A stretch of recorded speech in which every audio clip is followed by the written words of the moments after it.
బైబిల్లో ఉన్న వారందరూ కూడా బైబిల్లో తెరచి మార్కు సువార్త 4వ అధ్యాయము మొదటి నుంచి కొన్ని వాక్యములు మనము ధ్యానించుకుందాం. చదవబడినటువంటి వాక్య భాగములో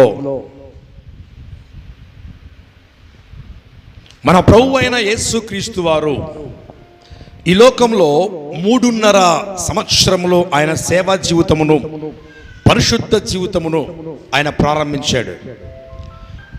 ఈ 3.5 సంవత్సర కాల వ్యవధిలో ఎన్నెన్నో కార్యములు దేవుడు చేశాడు. ఎన్నెన్నో ఆశ్చర్యమైనటువంటి కార్యములు చేసి విలువైనటువంటి వర్తమానములు ప్రపంచానికి ఆయన అందించాడు. Praise the lord. విలువైనటువంటి వర్తమానములు ప్రపంచానికి అందించినటువంటి ఆయన అందించేటువంటి ఆ యొక్క వర్తమానములలో అతి శ్రేష్టమైనటువంటి వర్తమానములు, ప్రపంచాన్ని కదిలించేటువంటి వర్తమానములు 2. మొదటిగా ఏదంటే కొండ మీద ఆయన చేసినటువంటి ప్రసంగం. యేసు ప్రభు చేసిన కొండ మీద ప్రసంగం అనేకుల్ని కదిలించింది, అనేక జీవితాలను మార్చగలిగింది. ఆయన కొండ మీద చేసినటువంటి ప్రసంగము అనేక కుటుంబాలను కూడా మార్చగలిగింది. కొండ మీద చేసినటువంటి ప్రసంగంలో మొదటి మాట దేవుడు చెప్పడం ఏంటంటే, ఆత్మ విషయమై దీనులైన వారు ధన్యులు. Praise the lord. ఆయన వాక్యాన్ని ప్రకటిస్తున్నటువంటి ఆ ప్రాంతంలో ఎందరో గర్వముతో ఉన్నటువంటి వారు, అహంకారంతో ఉన్నటువంటి వారు, ధన గర్వం, ఆస్తి గర్వం, విద్యా గర్వం, బుద్ధి గర్వం, ఖండ గర్వం, గుండె గర్వం, ఎన్నో ఉన్నటువంటి వాళ్ళు, కుల గర్వం, మత గర్వం, ఎన్నో ఉన్నవాళ్ళు ఆయన దగ్గరకు వచ్చినప్పుడు ఆయన చెప్పింది ఒక మాట. ఏమన్నా తెలుసా? ఆత్మ విషయమై మీరు దీనులుగా ఉంటే, దేవుని విషయమై మీరు దీన మనస్సు కలిగి ఉంటే, దేవుడి సన్నిధానంలో మీరు దీనులై జీవిస్తే మీరు ధన్యులుగా మార్చబడతారు. Praise the Lord. ఆత్మ విషయమే దీనైన వారు ధన్యులు. ఆ విధంగా ధన్యకరమైన జీవితాన్ని ఎవరైతే జీవిస్తారో వారికి నేను పరలోక రాజ్యం ఇస్తాను, పరలోక రాజ్యం వారిదే అన్నాడు. Praise the Lord. హల్లెలూయా. ఈ యొక్క 10 ఆయన మాట్లాడినటువంటి ఆ 10 మాటలు ప్రపంచాన్ని కదిలించగలిగాయి. రెండవదిగా ప్రపంచాన్ని కలిగించేటువంటి వర్తమానం ఏంటంటే, క్రైస్తవ లోకాన్ని కదిలించేటువంటి వర్తమానం ఏదంటే, ఈరోజు నేను చెబుతున్నటువంటి విత్తువాడు అంశం. ఈరోజు నేను చెబుతున్నటువంటి అంశము విత్తువాడు. గమనించండి ప్రియా దేవుని బిడ్డలారా, విత్తువాడు అనేటువంటి వాక్యాన్ని ఆయన చెబుతూ చివర్లో ఆయన చెప్పిన మాట ఏంటంటే, చెవులు గలవాడు వినును గాక అన్నాడు. Praise the Lord. హల్లెలూయా. ఈ వాక్య భాగంలో విత్తనము అనగా దేవుని యొక్క వాక్యము. విత్తనము అనగా దేవుని యొక్క వాక్యము. విత్తువాడు ఎవరు? దేవుని యొక్క సేవకుడు. విత్తువాడు అంటే దేవుని యొక్క సేవకుడు. పొలము అంటే వినువారి యొక్క హృదయము. దేవునికి స్తోత్రం కలుగును గాక. అర్థమైందా? ఈ వర్తమానంలో 3 భాగాలు, 3 వ్యక్తులు మనకు కనబడతా ఉన్నాయి. మొదటిగా విత్తనము కనబడుతుంది, రెండవదిగా విత్తేవాడు కనబడుతూ ఉన్నాడు, మూడవదిగా విత్తబడుచు ఉన్నటువంటి పొలము కనబడతా ఉంది. ఈ 3 కూడా ఏంటంటే, మొదటిగా దేవుడి వాక్యము విత్తనము, రెండవదిగా దేవుని యొక్క సేవకుడు విత్తేవాడు, మూడవదిగా విత్తబడుచున్నటువంటి పొలము ఎవరనగా విశ్వాసులైనటువంటి వారి హృదయము. అంటే ఎవరి హృదయము చెప్పాలి? ఎవరి హృదయము? గట్టి చెప్పండి. మన హృదయం, మీ హృదయం, నా హృదయం. Praise the lord. మన హృదయం. అయితే దేవుడి సేవకుడు దేవుడి వాక్యాన్ని చెప్పుచుండగా అది మనుష్యుల హృదయంలోనికి వెళ్ళవలెను. ఈనాడు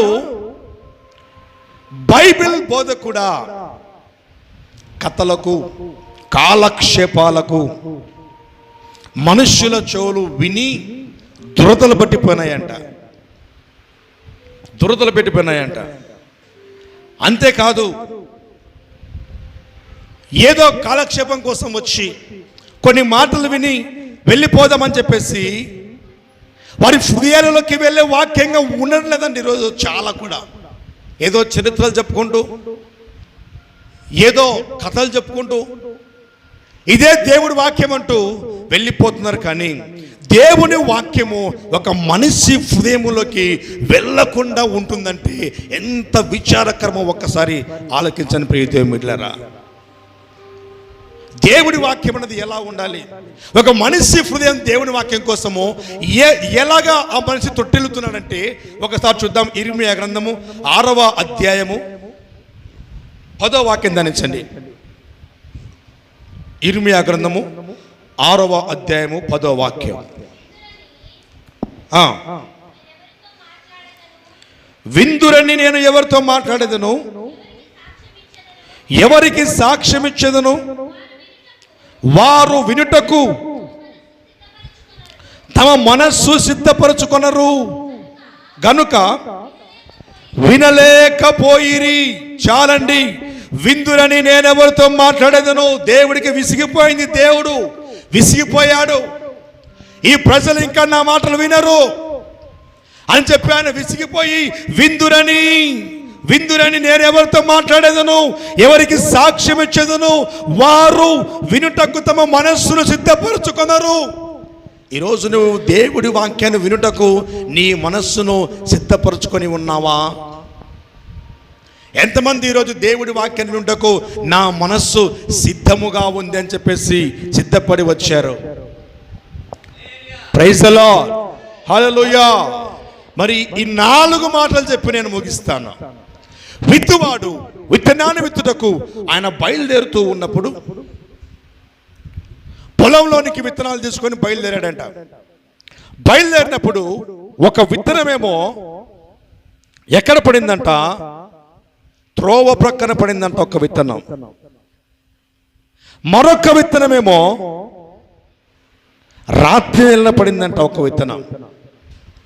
మరొక విత్తనమేమో ముండ్ల పొదలో పడిందంట. మరొక విత్తనమేమో మంచి నెలన పడిందంట. ఈ 4 విత్తనాల గురించి మనం తెలుసుకొని మనం ముగించుకుందాం. Praise the Lord. మొదటి విత్తనము త్రోవ ప్రక్కన పడినటువంటి విత్తనం. ధ్యానించండి. మార్కు సువార్త 4వ అధ్యాయము 4వ వాక్యం ధ్యానించండి. కొన్ని విత్తనములు త్రోవ ప్రక్కన పడెను, పక్షులు వచ్చి వాటిని మృంగివేసెను. చాలండి. వాడు విత్తుచుండగా కొన్ని విత్తనములు త్రోవ ప్రక్కన పడిపోయాయి. ఆ విత్తనాలు త్రోవ ప్రక్కన పడిపోతే పక్షులు పరిగెత్తుకుంటూ వచ్చి ఆ విత్తబడినటువంటి ఆ విత్తనాలను అవి తిని అవి ఎత్తుకొని పోయినాయంట. కారణం ఏంటి? ఈ త్రోవ ప్రక్కన పడినటువంటి వాడు ఎవడు అంటే 4వ అధ్యాయం 15వ వాక్యం ధ్యానించండి. అక్కడ దేవుడే చెబుతా ఉన్నాడు. ధ్యానించండి ఒకసారి. త్రోవ ప్రక్కన నుండి వారు ఎవరనగా వాక్యము వారిలో విత్తబడును గాని వారు వినిన వెంటనే సాతాను వచ్చి వారిలో విత్తబడిన వాక్యమును ఎత్తుకొని పోవును. త్రోవ పక్కన పడినటువంటి వాడు ఎవరంటే వాక్యాన్ని వింటాడు. వినిన వెంటనే సాతాను వాని హృదయంలోనికి వచ్చేస్తుందంటండి. ఈ త్రోవ ప్రక్కన ఉన్నటువంటి స్థితిలో ఉన్నవారు ఎంత వాక్యం వినను, ఎంత ప్రార్థన చేసినను, ఎంత దేవుడి దగ్గరికి వచ్చినను విత్తనములు భూమి మీద పడంగానే అవి భూమిలోనికి వెళ్ళక మునిపే పక్షులు వచ్చి ఏ విధంగా వాటిని తిని అవి ఎత్తుకొని పోయి అవి పంటలు లేకుండా చేస్తాయో, వారి హృదయంలో వాక్యం పడక మునిపే సాతాను వచ్చి దానిని ఎత్తుకొని పోతుందంట. కారణం ఏంటంటే వీరు ఎందులో ఉన్నారంటే సాతాను యొక్క బంధకాలలో ఉన్నారు. వీరి హృదయాల్లోనికి దేవుడి వాక్యం వెళ్ళదు. ఆ వాక్యం ఇంకా విత్తబడుతూ ఉండగానే, ఇంకా దైవజనులు మాట్లాడుతూ ఉండగానే, దేవుడి వాక్యం ప్రకటించబడుతూ ఉండగానే వారి ఆలోచనలు ఎక్కడికో వెళ్తాయి, వారి తలంపులు ఎక్కడికో వెళ్తాయి, వారి ఉద్దేశములు ఎక్కడికో వెళ్తాయి. కారణం ఏంటి? అందుకే భక్తుడైనటువంటి పేతురు అంటున్నాడు. ఒక మాట చూద్దాం. 1 పేతురు గ్రంథము 5వ అధ్యాయము 8వ వాక్యమును మనం ధ్యానం చేసుకుందాం. 1 పేతురు గ్రంథము 5వ అధ్యాయము 8వ వాక్యం ధ్యానం చేసుకుందాం. నిబ్బరమైన బుద్ధి గలవారై మెలకుగా ఉండండి. మీ విరోధి అయినటువంటి అపవాది గర్జించు సింహము వలె ఎవరిని మృంగుదునా అని వెతుకుచూ తిరుగుచున్నాడు. ప్రైజలో నిబ్బరమైన బుద్ధి గలవారే మెలకుగా ఉండండి. ఈ వాక్యం అంటున్న ప్రియ దేవుని బిడ్డ, నీవు నిబ్బరమైన బుద్ధి కలిగి ఉండాలి, నువ్వు మెలకుగా ఉండాలి. ఎందుకో తెలుసా? నీ విరోధి అయినటువంటి వాడు అపవాది గర్జించు సింహం వలె. ఎవరిని మింగాలి? ఈరోజు ఏ కుటుంబాన్ని పాడు చేయాలి, ఏ వ్యక్తి జీవితాన్ని పాడు చేయాలి, ఏ వ్యక్తి జీవితాన్ని నాశనం చేయాలి, వాడు వాక్యాన్ని వినకుండా, వాడు దేవుడి సన్నిధికి రాకుండా, వాడు దేవుడి సన్నిధిలో ఉండకుండా ఏ పని పెట్టి వాడిని దూరం చేయాలి. సాతాను యొక్క లక్షణం అనేది. మరి ఈరోజు చాలామంది కూడా కొంతమంది రాలేదు దేవుడి సన్నిధికి. వారు పనులు అని చెప్పేసి వెళ్ళి ఉండవచ్చు, నాకు తెలిసి ఏదో అర్జెంట్ పని పడింది అని చెప్పేసి వెళ్ళి ఉండవచ్చు. కానీ వారిని తీసుకొని పోయింది ఎవరో తెలుసా? సాతాను తీసుకొని పోయాడు. దేవుడి సన్నిధికి రాకుండా సాతాను ఏ వ్యక్తినైతే తీసుకొని పోతాడో ఏమైనా జరగవచ్చు. ఒకరోజు సాతానులకు ఒక సభ జరుగుతూ ఉందట. ఒక సభ సాతానులకు జరుగుతూ ఉంటే ఆ సభలో, ఆ సమావేశంలో సాతాను తన కింద ఉన్నటువంటి వారందరినీ కూడా పిలిపించి అడుగుతూ ఉన్నాడంట, ఒరేయ్ నువ్వు ఏం చేసావురా ఈరోజు, నువ్వు చేసిన పని ఏంటి అని చెప్పేసి అనగానే ఒక సాతాను వచ్చి చెప్పాడంట, ఏమి లేదయ్యా, వారు దేవుడి మందిరానికి అని చెప్పేసి వారు బయలుదేరారు. వారు బయలుదేరుతున్నటువంటి ఆ కారులో నుంచి వారు వస్తూ ఉన్నప్పుడు ఎదుటి నుంచి ఒక పెద్ద లారీ రూపంలో నేను వచ్చి వారిని చంపేశాను అనేసి అన్నాడంట సాతానుడు. కొంచెం నీకు బుద్ధి ఉందా? నువ్వు చేసిన పని ఏం బాగలేదు అని చెప్పేసి సాతాను వాడిని గద్దించాడంట. ఏంటయ్యా, వాడిని చంపేశాను కదా, తిక్కోడా, వాడు చనిపోతే వాడు ఎక్కడికి వెళ్తాడు చెప్పు? పరలోకానికి వెళ్తాడు రా. వాడు పరలోకానికి వెళ్తారా? నువ్వు చేసిన పని బాగలేదు, ఆపేయ్. రెండవాన్ని అడిగాడంట, రేయ్ నువ్వే పని చేసావురా అనగానే, ఏమీ లేదు రాజా, ఇదిగో నేను ఇద్దరు భార్య భర్తలు దేవుడి మందిరానికి రావాలని చెప్పేసి వారు బయలుదేరుతున్నటువంటి సమయంలో వారికి ఇదిగో భర్తకు అత్యవసరంగా ఫోను వచ్చేలా నేను చేశాను, ఫలానా పని ఉంది, అర్జెంటుగా ఈ రోజు తప్పితే మేము రేపు ఉండము అని చెప్పేసి వారు చెప్పారు. అందుని బట్టి ఇదిగో ఈ వ్యక్తి వాడికి ఫోన్ చేశాను అనగానే వాడు వెంటనే వెళ్ళిపోయాడు అని అనగానే, నువ్వు చేసిన పని బాగా ఉంది. కారణం ఏంటో తెలుసా? వాడు పని ఉందని, అర్జెంటుగా ఫోన్ వచ్చిందని వాడు వెళ్ళిన కారణంగా వాడు మందిరానికి రాలేదు. దేవుడి మందిరానికి పోకపోవడమే సాతానుకు కావాలి. ఆ రోజంతా, ఆ వారమంతా ఆయన బిడ్డగా, సాతాను బిడ్డగా నిన్ను వాడుకోవాలని చెప్పేసి సాతాను వేస్తున్న పై ఎత్తులవి. నువ్వు మంచి పని చేసేవురా రాజా, అంతేకాదు వాడు మాత్రమే కాదు, వాడు పని దేవుడి మందిరానికి వెళ్ళడానికి బైకు లేనందువల్ల వాళ్ళ భార్య కూడా ఇంటి దగ్గరే ఉందనిందంట. వెంటనే సాతాను సంకలు గుద్దుకొని సంతోషపడి వాడిని అభినందించాడంట. గమనించు ప్రియ దేవుని బిడ్డ, దేవుడి మందిరానికి రాకుండా ఉండాలని ఎవరైనా మృంగుదురా? ఏ కుటుంబంలో సమాధానం లేకుండా చేయాలా? ఏ కుటుంబంలో నెమ్మది లేకుండా చేయాలా? ఏ కుటుంబంలో ఐక్యత లేకుండా చేయాలా? సాతాను చూస్తూ ఉన్నటువంటి ఒక పన్నంగం. అందుకే భక్తుడు అంటున్నాడు, ఇదిగో నిబ్బరమైన భక్తి గలవారే మీరు మెలకువగా ఉండండి, సాతాను మిమ్మల్ని మోసపరచకుండా, వారు మిమ్మల్ని మృంగకుండా. మీ విరోధమైనటువంటి అపవాది గర్జించు సింహం వలె వస్తాడంట. సింహం మింగుద్దా? సింహం ఏం చేస్తుందండి? తింటుందా? మింగుతుందా? సింహము తింటది. మరి సింహం అయితే తింటది. మరి ఈ యొక్క బైబిల్లో రాయబడినటువంటి ఈ గర్జించు సింహము వలె అయినటువంటి ఈ సింహం ఏంటో తెలుసా? సింహము కాదు, అది ఘట సర్పము. అది ఆదాము హవ్వలను ఆ రోజు దేవుని బిడ్డలను మోసము చేసినటువంటి ఒక సర్పం. దానికి తెలిసింది మింగడమే కానీ తినడము దానికి తెలియదు. ఈ వాక్యం ఉంటున్న ప్రియ దేవుని బిడ్డ, నువ్వు దేవుడి మాటలు వినకూడదని, దేవుడి సన్నిధికి రాకూడదని, దేవుడి సన్నిధిలో జీవించకూడదని సాతాను చేసినటువంటి ప్రయోగాలు ఈరోజు మనం తెలుసుకుందాం. మొదటిగా సాతాను ఎవరిని మృంగుదని వెతుకుతూ తిరుగుతూ ఉన్నాడంట. వెతుకుతూ తిరగడమే కాదండి, ఈ తిరిగే క్రమంలో ఎవరైతే వాని కంట పడతాడో వానికి కలుగజేసే మొట్టమొదటి పని ఏంటో చూద్దాం. 2 కొరింథీ 4వ అధ్యాయము 4వ వాక్యము మనము ధ్యానం చేసుకుందాం. దేవుని స్వరూపమయ్యున్న క్రీస్తు మహిమను కనపరచు సువార్త ప్రకాశము వారికి ప్రకాశింపకుండు నిమిత్తము ఈ యుగ సంబంధమైన దేవత అవిశ్వాసులైన వారి మనోనేత్రములకు గుడ్డితనాన్ని కలుగజేయును. చాలండి. దేవుని సువార్త ప్రకాశించకుండా ఈ యుగ సంబంధమైన దేవత అవిశ్వాసులైన వారి మనోనేత్రాలకు గుడ్డితనాన్ని కలుగజేస్తుందండి.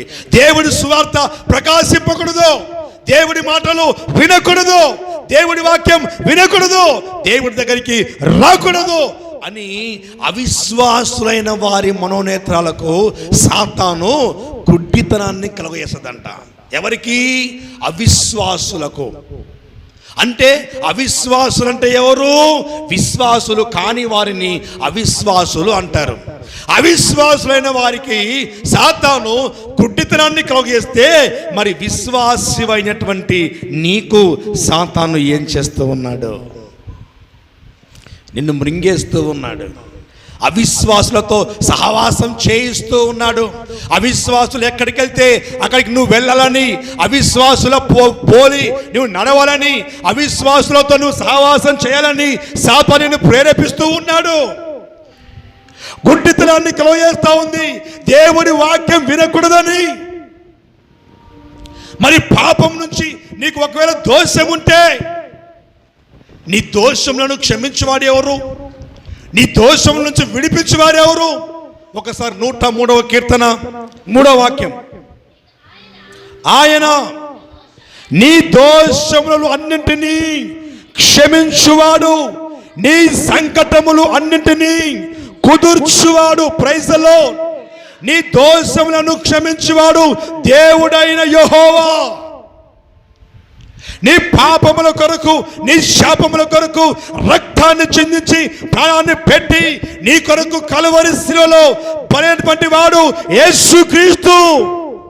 యేసు రక్తము ప్రతి పాపం నుంచి మనలను పవిత్రపరుస్తూ ఉంది అన్న సత్యాన్ని వారికి తెలియజెప్పక అన్న సత్యాన్ని వారికి తెలియకుండా ఉండవాలని, అన్న సత్యాన్ని వారు గ్రహింపకుండా ఉండవాలని, ఈ మాటలు వారి జీవితంలో వెళ్ళకుండా ఉండాలని, ఇవి చదవకుండా ఉండాలని ఈ యుగ సంబంధమైన దేవత అవిశ్వాసులైన వారి మనోనేత్రాలకు గుడ్డితనాన్ని కలుగజేసిందట.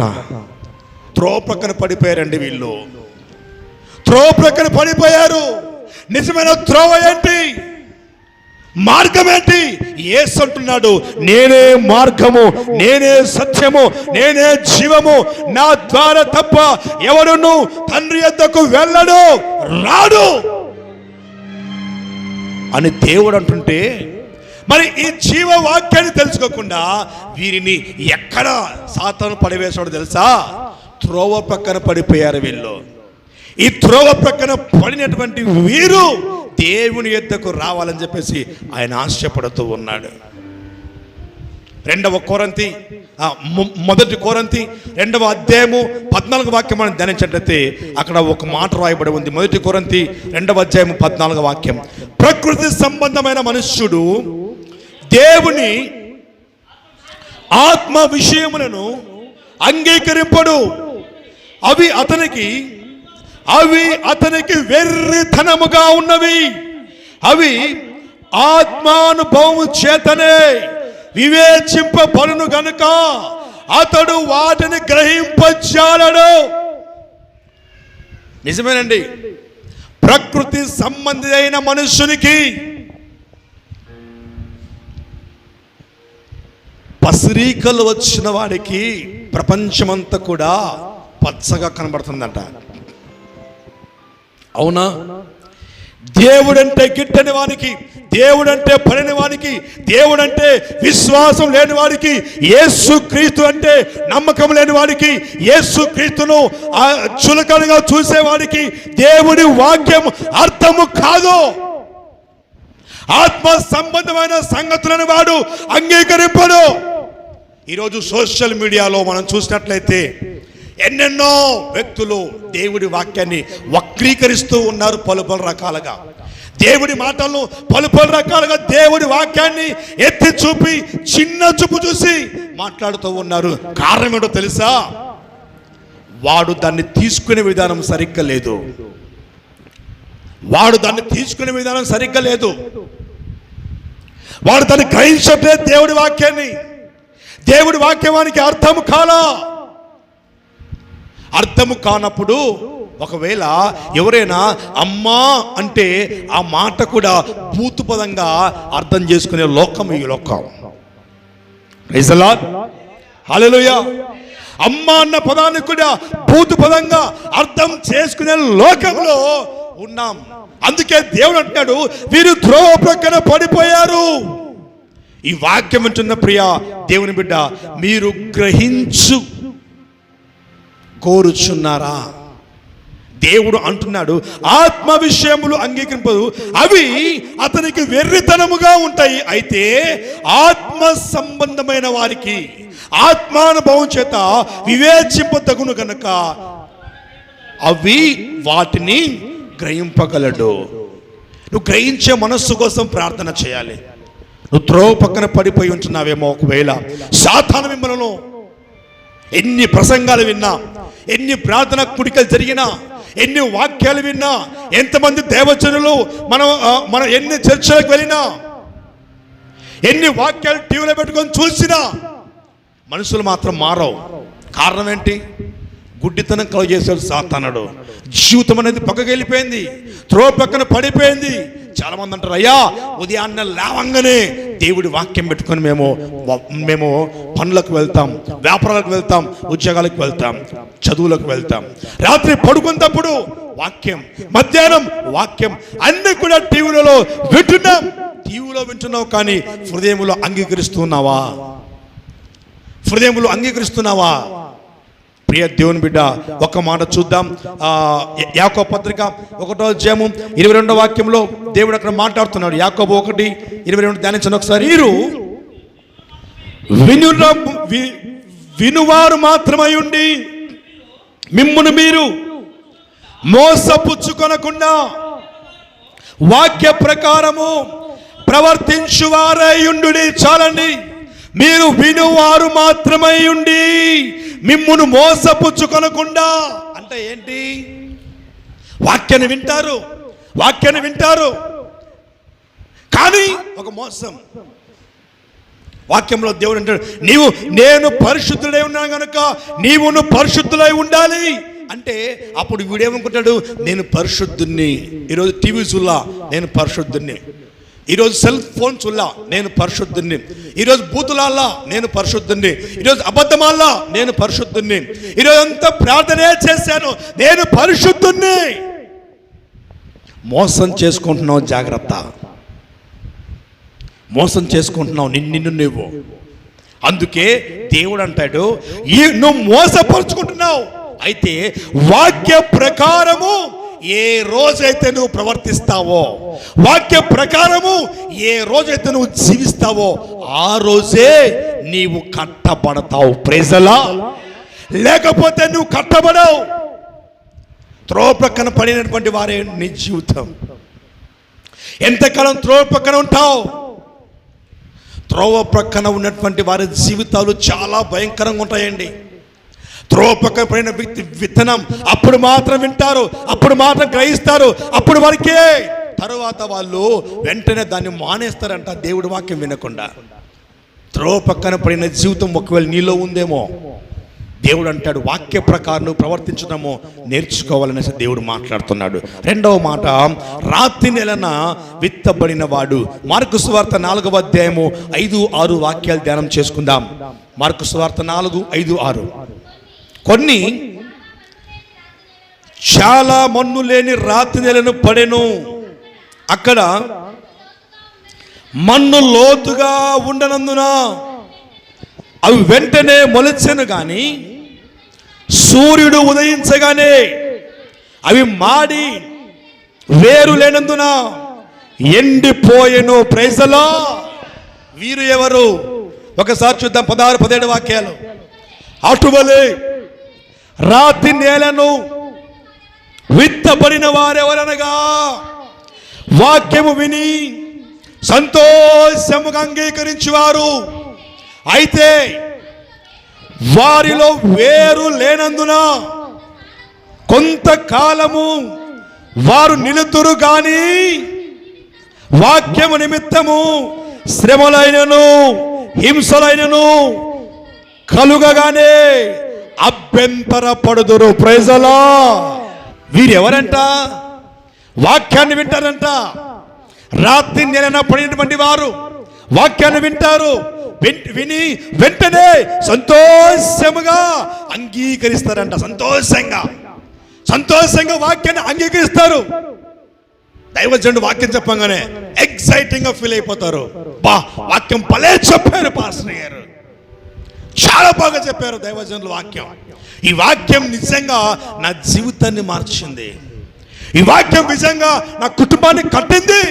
బయటికి వెళ్ళి అందరితో చెప్తాడు, వాక్యం చాలా బాగుంది, చాలా బాగుంది, చాలా బాగుంది. క్రీస్తు నిమిత్తము శ్రమలు కలుగుతాయి, క్రీస్తు నిమిత్తము బాధలు కలుగుతాయి, క్రీస్తు నిమిత్తము ఇబ్బందులు కలుగుతాయి, క్రీస్తు నిమిత్తము వేదనలు కలుగుతాయి, క్రీస్తు నిమిత్తము ఏదైనా శోధన కలిగితే ఈ వాక్యము నుంచి, దేవుడి నుంచి పూర్తిగా తప్పుకుంటారంట రాత్రి నెలన పడినటువంటి వారు. వీరు ఎటువంటి వారంటే అంతరంగాన్ని శుద్ధి చేసుకోకుండా పైన వాక్యాన్ని విని వెళ్ళిపోయేవారు. ఇటువంటి వారు స్థిరము లేని భక్తిలో ఉండి క్రీస్తు విషయమై అభ్యంతరపడుతూ ఉంటారు. ఎలానో చెప్పమంటారా? ఏదైనా రోగం వస్తే అప్పుడే ఫస్ట్ దేవుడి దగ్గరకు వస్తారు. అప్పుడే దేవుని దగ్గరకు వచ్చేసి మళ్ళా వెంటనే ఈయన ప్రార్థన అయిపోయిన తర్వాత, ప్రార్థన చేసుకున్న తర్వాత ఒకవేళ ఇంకా కొంచెం ఆలస్యం అయితే వెంటనే పరిగెత్తుకుంటూ పోయి ఎక్కడికి వెళ్తారు? అంతరాలు. అవునండి, అంతరాలు. అడికి వెళ్తే ఏమన్నా ఇది కట్టుకుంటే బాగైపోద్దేమో, అది కట్టుకోవడము లేదు. వెంటనే హాస్పిటల్స్. ఆడ తగ్గలేదనుకో ఇంక లేదు, వెంటనే ఇంట్లో ముడుపులు కట్టుకొని మరి ఏవో చేస్తూ ఉంటారు. ఎవరు తెలుసా? యోబు ఏమన్నాడు? కొడుకులు, కూతుర్లు, భార్య, పొలం, ఆస్తి సర్వం పైన ఒకటే మాట, దేవుడు ఇచ్చెను, దేవుడు తీసుకొని పోయాను, దేవుడికి మహిమ. ప్రైజ్ ది లార్డ్, హల్లెలూయా. దేవుడే ఇచ్చాడు, దీన్ని దేవుడే తీసుకొని పోయాడు, దేవుడికి మహిమ. ఇదండి విశ్వాసము, ఇదండి భక్తి, ఇదండి దేవుడిని జీవించే మనస్సు.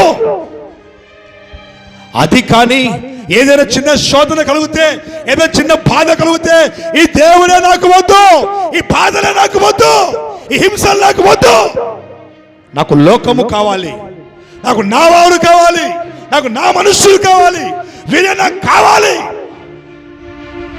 ఎంతవరకండి ఈ భక్తి? ఎంతవరకండి ఈ జీవితం? ఇది రాతి నిలనప్పటినటువంటి జీవితం. ఈ జీవితంలో పాపము రాయి వంటిదండి. పాపము రాయి వంటిది. అనేక హృదయాలలో పాపపు రాళ్ళు వేల కొలదిగా ఉన్నాయి.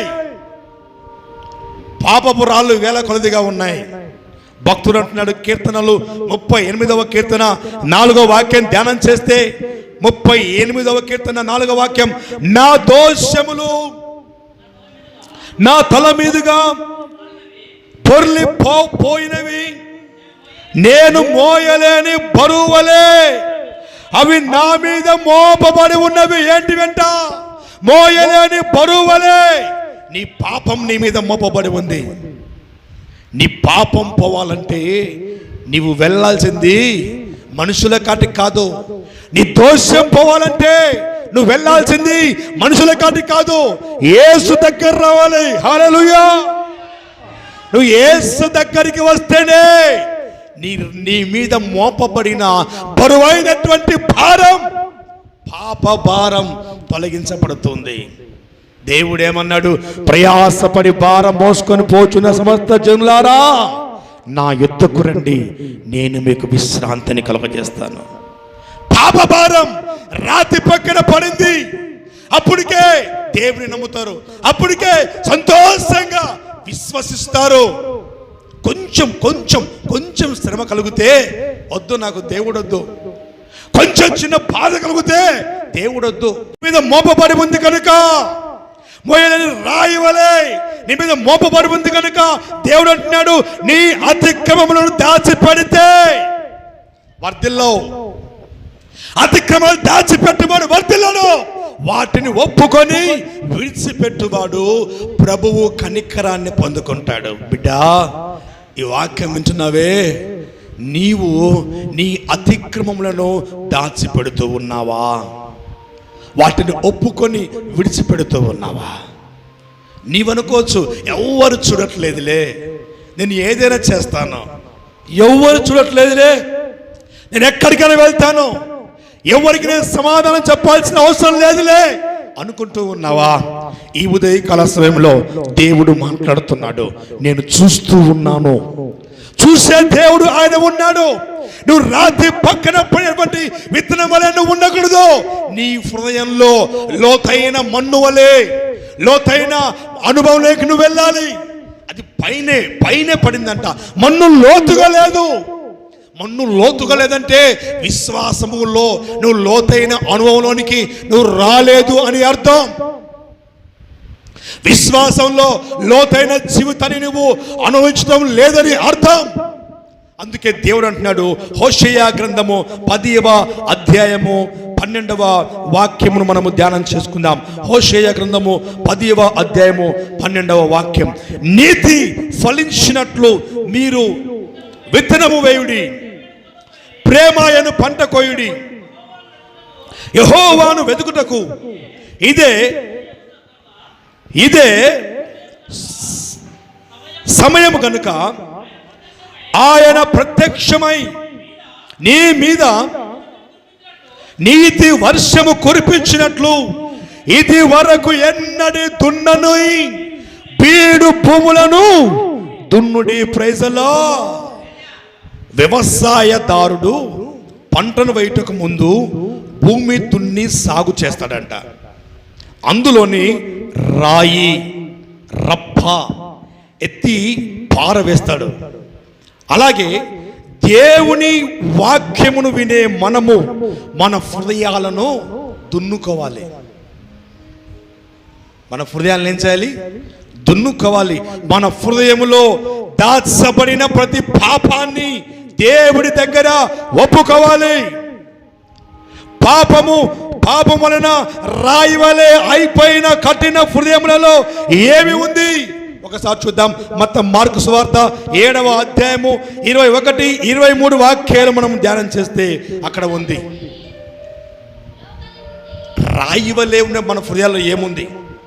లోపల నుండి అనగా మనుష్యుల హృదయముల నుండి దురాలోచనలను, జారత్వములను, దొంగతనములను, నరహత్యలను, వ్యభిచారములను, లోపములను, చెడుతనములను, కృత్రిమమును, కామ వికారమును, మత్సరమును, దేవదూషణయు, అహంభావమును, అవివేకమును వచ్చును. ఈ చెడ్డవన్నీ లోపల నుండియే బయలు వెళ్ళి మనుష్యుని అపవిత్రపరుచునని ఆయన చెప్పెను. Praise the lord. మన హృదయమును అపవిత్రపరిచి కఠినపరిచే ఈ పాపములు అన్నిటిని కూడా మనము విడిచిపెట్టాలి. అబద్ధాలు, నోరు తెరిస్తే అబద్ధాలు, లేస్తే అబద్ధాలు, కూర్చుంటే అబద్ధాలు, ఎవరితోనైనా మాట్లాడితే అబద్ధాలు. అబద్ధాలు నీ జీవితాన్ని నాశనం చేస్తున్నాయి. అబద్ధాలు నీ జీవితాన్ని నాశనం చేస్తున్నాయి. నీ పాపం పోవాలంటే ఏం చేయాలి? ఒకసారి 1 యోహాను 1వ అధ్యాయం 9వ వాక్యం ధ్యానించండి. 1 యోహాను 1:9. మన పాపములను మనము ఒప్పుకొనిన యెడల చదువుతున్నారు, ఆయన నమ్మదగిన వాడును నీతిమంతుడు కనుక, ఆయన నమ్మదగిన వాడును నీతిమంతుడును కనుక ఆయన మన పాపములను క్షమించి సమస్త దుర్నీతి నుండి మనలను పవిత్రులుగా చేయను. దేవునికి స్తోత్రం కలుగును గాక. మనము ఒప్పుకోవాలి ఆయన సన్నిధిలో, ఒప్పుకోవాలి మనం ఆయన సన్నిధిలో మన పాపాలు. ఒప్పుకోకపోతే అది ఏమవుతుందంట? కప్పుకుంటే పాసిపోద్దంట. ఒప్పుకోకుండా కప్పుకుంటే ఏమవుతుంది? సాతానుకి అవకాశం ఇచ్చేట్టు ఉంటుందంట. ఎలాగంటే ఒక చిన్న మాట చెప్పి నేను ముందుకెళ్తాను. ఒకరోజు, ఇది అందరికీ తెలిసిన కథే, ఒకరోజు ఒక అక్క తమ్ముడు ఏం చేశారంట, వాళ్ళ అమ్మమ్మ వాళ్ళ ఊరికి వెళ్ళాడంట. వాళ్ళ అమ్మమ్మ ఊరికి అక్క తమ్ముడు ఇద్దరు వెళ్తే, ఒకరోజు వాళ్ళ అక్క తమ్ముడు ఇద్దరు కూడా బయట ఆడుకుంటూ ఉన్నారంట. ఆడుకుంటూ ఉంటే ఈ తమ్ముడు ఏం చేశాడు? బాతు గుడ్లు పెడితే ఆ గుడ్లను పగలగొట్టాడంట. అది ఎవరు చూశారు? అక్క చూసింది. అక్క చూసి ఏం చేసిందంట? వాళ్ళ తమ్ముడిని బ్లాక్మెయిల్ చేస్తూ ఉందంట. ఏమని? ఇదిగో, నీవు నేను చెప్పిన పని చెయ్యకపోతే నీ బాతు గుడ్ల సంగతి నేను అమ్మమ్మకు చెబుతా అని చెప్పి రోజు బ్లాక్మెయిల్ చేసేదంట. ఉదయాన్నే పిల్లోడు లేచిన వెంటనే వాళ్ళ అమ్మమ్మ వచ్చి, ఏ అమ్మాయి కసుగొట్టుపో అని అనిందంట.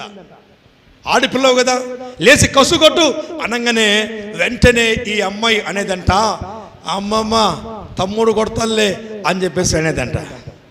అనగానే ఈ తమ్ముడు ఏం చేసి చూడంట, ఫస్ట్ వాళ్ళ అమ్మమ్మతో నేను కొట్టను అని అన్నాడంట. అనగానే వెంటనే వాళ్ళక్క నిద్రపులు లేచి, ఏం బాతు గుడ్ల గురించి చెప్పాలా, ఏం చెప్పాలా, బాతు గుడ్ల గురించి చెప్పాలంటే, లేదమ్మమ్మ కొడతానని చెప్పేసి వాడు కసులు కొట్టడం ప్రారంభించాడంట. చిన్నగా అంట్లు దోమాలి. ఏమ్మా అంట్లు దోమంటే తమ్ముడు దోమతాలే అమ్మమ్మ అనిందట. వీడుండి నేనా అనగానే ఇట్టనేదంట. సరే అని చెప్పేసి వెంటనే పోయి అంట్లు తోమేటోడంట. బట్టలు ఉతకాలి, ఏమ్మా బట్టలు అంటే తమ్ముడు ఉతుకుతాలే అనిందంట. నేనా అనగానే ఇట్ట సైగా చేసేదంట. వెంటనే పోయి బట్టలు కూడా ఉతికేదంట. ప్రతిరోజు కూడా ఈ టార్చర్ భరించలేక ఏం చేయాలో అర్థం కాక ఒకరోజు మనస్సులో ఒక దృఢమైనటువంటి సంకల్పాన్ని సంకల్పించాడంట. ఏమని? వాళ్ళ అమ్మమ్మ దగ్గరికి వెళ్ళాడంట. అమ్మమ్మ, నువ్వు కొట్టినా తిట్టినా నన్ను ఏం చేసినా కూడా నీవు నా అమ్మమ్మవు, నీకు అధికారం ఉంది. నేను ఒక తప్పు చేశాను అమ్మమ్మ, నన్ను క్షమించు అని చెప్పేసి తన తప్పిదాన్ని ఒప్పుకున్నాడంట. అమ్మమ్మ బాత్ అయితే గుడ్లు పెట్టింది అమ్మమ్మ. ఆ గుడ్లును నేనేం చేశాను, రాయితో పలగొట్టిన అమ్మమ్మ. ఆ గుడ్లు పలగొట్టిన విషయము అక్కకు తెలిసింది. అప్పటి నుంచి అక్క నన్ను బాధిస్తా ఉంది. ఇదే అమ్మమ్మ జరిగింది అనేసి చెప్పిందంట. చెప్పిన తర్వాత ఈ అమ్మమ్మ చెప్పిందంట, నాయనా బాతు గుడ్లే కదరా, నువ్వు యథార్థంగా వచ్చి ఒప్పుకున్నావు, నేను నిన్ను క్షమిస్తున్నా, ఇక నేను నిన్ను ఏమనను అని చెప్పేసి పోయి హ్యాపీగా పడుకో అని చెప్పిందంట. ఈడిపోయి హ్యాపీగా పడుకున్నాడు. మరలా ఉదయం అయింది. ఉదయం అవ్వంగానే వెంటనే వాళ్ళ అమ్మమ్మ లేచి, ఏ అమ్మాయి లేచి కసు కొట్టుపో ఇంటి ముందు. తమ్ముడు కొడతాలే అమ్మమ్మ. తమ్ముతో ఉంటుందంట, రే లేయిరా కసు కొట్టంటే నేను కొట్టను. ఏం చెప్పాలనా? చెప్పుకోపో, నాకేం భయం, చెప్పుకోపో, నాకేం భయం. అవునా, ఏం భయం? ఏం జరిగింది? నేను చేసిన తప్పును ఒప్పుకున్నాను కనుక క్షమించబడ్డాను. ప్రైజ్ అల్లాహ్, హల్లెలూయా.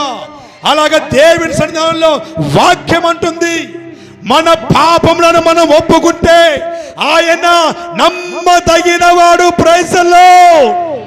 చప్పట్లు కొట్టి దేవుని నామమున హల్లెలూయా. నమ్మదగిన వాడు, నీ పాపము నుంచి విడిపించువాడు ఆయన. ఆయన సమర్థుడు, నమ్మదగిన వాడు ఆయన. సమస్త దుర్నీతి నుంచి విడిపించుటకు యోగ్యుడు. నీ పాప భారం ఏదైనా సరే రాత్రి నెలలో నీ మీద ఉన్నప్పుడు, ఆ రాయి నీ మీద బరువుగా ఉన్నప్పుడు ఆయన దగ్గరకు వచ్చేసి నువ్వు ఒప్పుకుంటే ఆయన నిన్ను క్షమించుటకు ఆయన సమర్థుడిగా ఉన్నాడు. ఆ తర్వాత చివరిగా ముండ్ల పొదలలో పడిన విత్తనం మూడవదిగా ఒకసారి చూద్దాం. మార్కు సువార్త 4వ అధ్యాయము 7వ వాక్యం ధ్యానించండి. ముండ్ల పొదలు ఎదిగి వాటిని అణచివేసిన గనుక అవి ఫలింపలేదు. చాలండి, అవి ఫలింపలేదు. ఈ ముండ్ల పొదలో పడినటువంటి ఈ విత్తనము ఏది? ఒకసారి చూద్దాం. 18, 19 వాక్యాలు ధ్యానించండి. ముండ్ల పొదలో విత్తబడిన వాడు ఎవరనగా, వీరు వాక్యాన్ని విందురు గాని ఐహిక విచారములు, ధన మోసమును, మరి ఇతరమైన అపేక్షలను లోపల చొచ్చి వాక్యమును అణచివేయుట వలన అది వారిలో నిష్ఫలమగును. Praise lord. ఈ ముండ్ల పొదలో పడినటువంటి వారు ఎవరు అని మనం చూడగలిగితే, వీరిలో ఐహిక విచారములో, లోక సంబంధమైన తలంపులో, దైవజనుడే కావచ్చు, విశ్వాసే కావచ్చు, ఎవరైనా కావచ్చు, ఏ వ్యక్తి అయినా కావచ్చు, దేవుడి వాక్యాన్ని వినిన తర్వాత, దేవుడి వాక్యాన్ని ప్రకటిస్తున్న తర్వాత నీలో ఐహిక విచారములు ఉండకూడదు, ధన మోసం ఉండకూడదు, అధికార దాహం అనేది ఉండకూడదు. ఈ రోజుల్లో చాలా మంది దైవజనులకు అధికార దాహం ఉందండి. చాలా మంది దైవజనులకి అధికార దాహం ఉంది. చాలా మంది సంఘంలో విశ్వాసులకు అధికార దాహం ఉంది.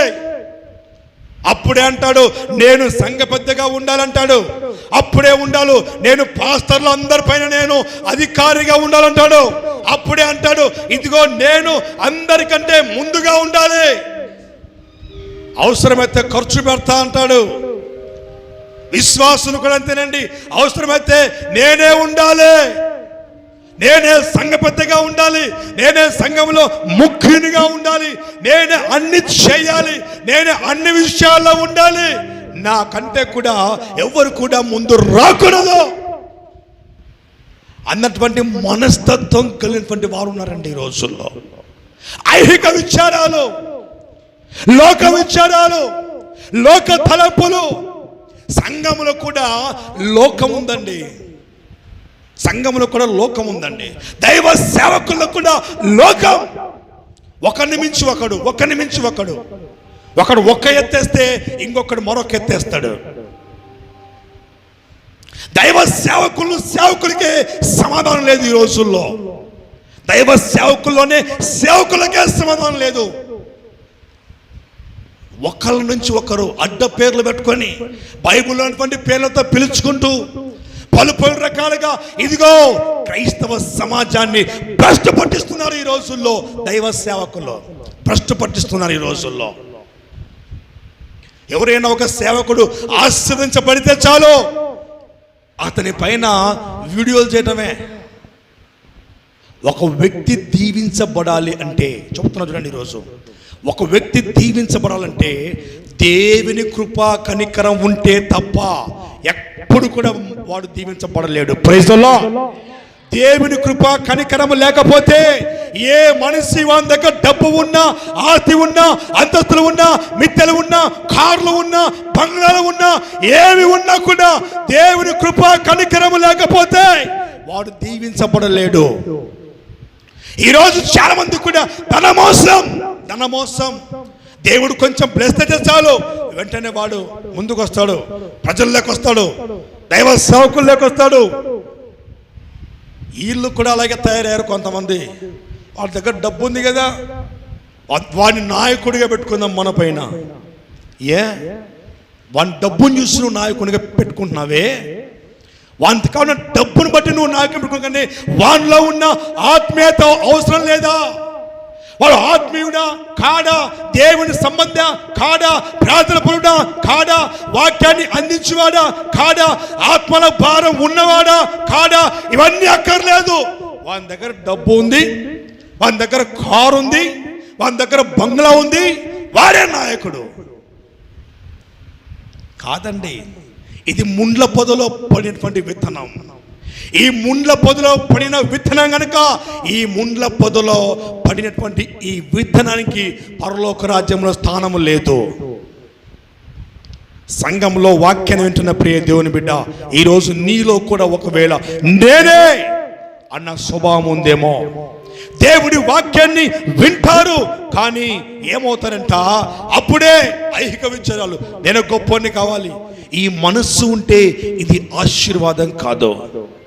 ముండ్ల పొదలో పడినటువంటి విత్తనం ఫలించలేదు, ఆ జీవితం ఫలించదు, ఆ సంఘం ఫలించదు, ఆ యొక్క మనస్సు ఫలించని జీవితంలో ఉంటూ ఉంది. అందుకే దేవుడు అంటున్నాడు, ఇది ఐహిక విచారాలు కలిగినటువంటి వ్యక్తి. ఒక్కసారి చూద్దాం, లూకాసు వార్త 21వ అధ్యాయము 34 వాక్యం ధ్యానించండి ఒకసారి. లూకాసు వార్త 21:34. మీ హృదయములో ఒకవేళ తిండి వలనను, మత్తు వలనను, ఐహిక విచారం వలనను మందముగా ఉన్నందున ఆ దినమును అకస్మాత్తుగా నీ మీదికి వచ్చును. Praise the lord. చాలా ఏమి తిందుమో, ఏమి త్రాగుదుమో ఇదే చింత. నీ హృదయ తిండి వలనను, మత్తు వలనను. ఎవరికి ఫోన్ చేద్దామా ఈరోజు? ఎవరికి ఫోన్ చేస్తే, ఎవరికి డబ్బా కొడితే ఎవడు భోజనం పెట్టిస్తాడు? వాడిని డబ్బా కొడదామని చెప్పేసి కాలము వెళ్ళబుచ్చుకునే వారు ఎందులో ఉన్నారు? అది కాదండి ఉండాల్సింది. ఆత్మల భారం ఉండాలి, సంఘం పైన బాధ్యత ఉండాలి. ఇది నా సంఘం, ఇది నా సంఘంలో నేను నిలబడాలి అన్న ఒక దృఢమైనటువంటి విశ్వాసం ఉండాలి నీలో ఉందా? ఎంతమందికి ఉంది ఇది నా సంఘం అని బాధ్యత? నా సంఘం అన్న బాధ్యత ఎంతమందికి ఉంది? త్రో పక్కన పడిన విత్తనం కాదు నువ్వు. రాతి నేల పడిన విత్తనంగా ఉండకూడదు. ముండ్ల పొదలో పడిన విత్తనంగా ఉండకూడదు. ఏ విత్తనంగా ఉండాలి? చివరిగా ఒకసారి చూద్దాం, ధ్యానించండి. 4వ అధ్యాయము 8వ వాక్యం. కొన్ని మంచి నెలను పడెను. దేవునికి స్తోత్రం కలుగును గాక. మంచి నెలన పడిన విత్తనం ఏమైందంట? అది ధ్యానించండి. ఇప్పుడు ఆ విత్తనం ఏది? మంచి నెల విత్తమైన వారు ఎవరనగా వాక్యం విని దానిని అంగీకరించి 30 అంతలుగాను 60 అంతలుగాను 100 అంతలుగాను ఫలించువారని మనము చూస్తున్నాం. ఈ వాక్యం అంటున్న ప్రియ బిడ్డ, దేవుని వాక్యం వినడానికి మన హృదయంలో మనం సిద్ధపరచుకోవాలి. ఆయన వాక్యాన్ని వింటే, ఆయన మాట వింటే మనం ఫలిస్తాం. దేవుడి మాట విన్నటువంటి ఇస్సాకు ఫలించాడు. గొప్పవాడు మొదలుకొని మిక్కిలు గొప్పవాడేంత వరకు దేవుడు ఇస్సాకును విడిచిపెట్టలేదు. దేవుడి వాక్యాన్ని విన్నటువంటి యోసేపు ఫలించాడు. ఆ తర్వాత దేవుడి వాక్యాన్ని విని దేవుడి మాటకు లోబడినటువంటి అబ్రహాము ఫలించాడు. అనేకులకు తండ్రిగా మారిపోయాడు. దేవుడి వాక్యానికి లోబడినటువంటి దావీదు ఫలించాడు. గొర్రెల మందలో ఉన్నటువంటి వాడిని దేవుడు రాజుగా అభిషేకించాడు. దేవుడి వాక్యాన్ని విన్నటువంటి వారు ఎందరో వారి హృదయాలను నొచ్చుకొని 3,000 మంది వరకు బాప్తిసం పొంది యేసే నిజమైన దేవుడు అని చెప్పేసి రక్షణ పొందారు, ఫలించారు, ఆశీర్వించబడ్డారు. ఈ వాక్యం మీద ప్రియ దేవుని బిడ్డ, ఈరోజు నువ్వు ఫలించాలంటే, ఆశీర్వించబడాలంటే నువ్వేం చేయాలి తెలుసా? మంచి నెలలో పడిన విత్తనముగా నీవు ఉండాలి. అట్టి కృపాశీర్వాదం దేవుడు మనకు అందించును గాక. ఆమేన్. మా చిరునామా పాస్టర్ ఏలియా MS, Emmanuel healing ministries, Saraswati Nagar, Nandyal, Kurnool district, Andhra Pradesh. మా ఫోన్ నెంబర్స్ 900020